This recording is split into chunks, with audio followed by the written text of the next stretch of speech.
upskirting, مولكا apoyada. تحرش جماعي.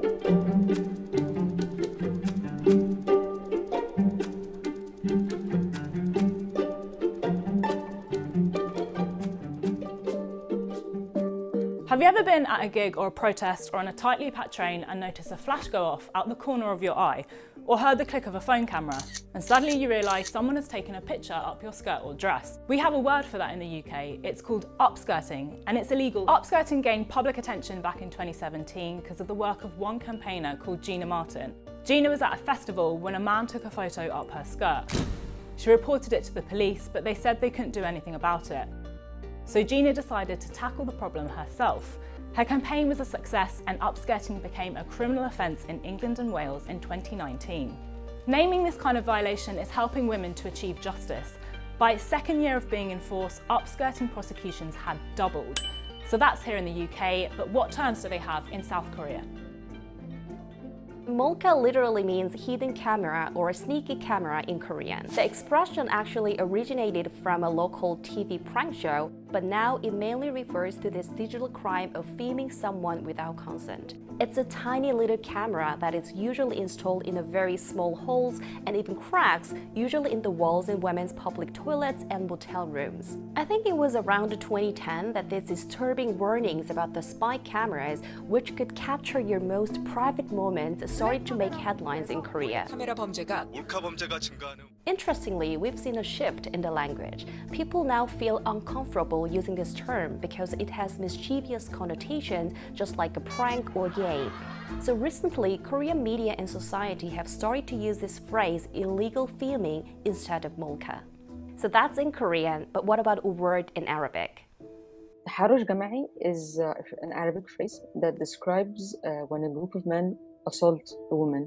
They are divided into two circles. An inner circle that actually assaults her, usually tries to sexually grope her or even rape her. And there are usually a couple of guys, they are called the outer circle, and they keep anyone from helping this woman. It is extremely organized. تحرش جماعي became a well-known phrase after Black Wednesday. It was on the 25th of May 2005. It was a tactic used to scare away female journalists and protesters who were on the streets that day. It happened again in 2011 following the fall of the Mubarak regime. This practice became more common, not for political reason, but for fun among those under 18. It still happens, not as frequent as before. However, it does still happen. It's important to name it. It gives women peace. It gives them the ability to identify what happened to them, that there are lawyers willing to file cases in court for them. Has naming it helped? Yes, it did. Is the sentencing happening in Egypt enough? No, it's not. That's a phrase in Arabic, but what about a word in Spanish? So apoyada comes from the verb apoyar, which means to press on or to lean on. It's basically any situation in which people press up against you so you can either feel their genitals or they can feel a part of your body.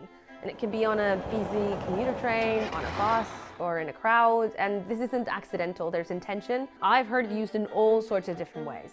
Se me apoyó, he or she leaned on me, me dio una apoyada, he or she gave me a press. But regardless of how we say it, at the core, it describes the same thing and also a similar tolerance to it.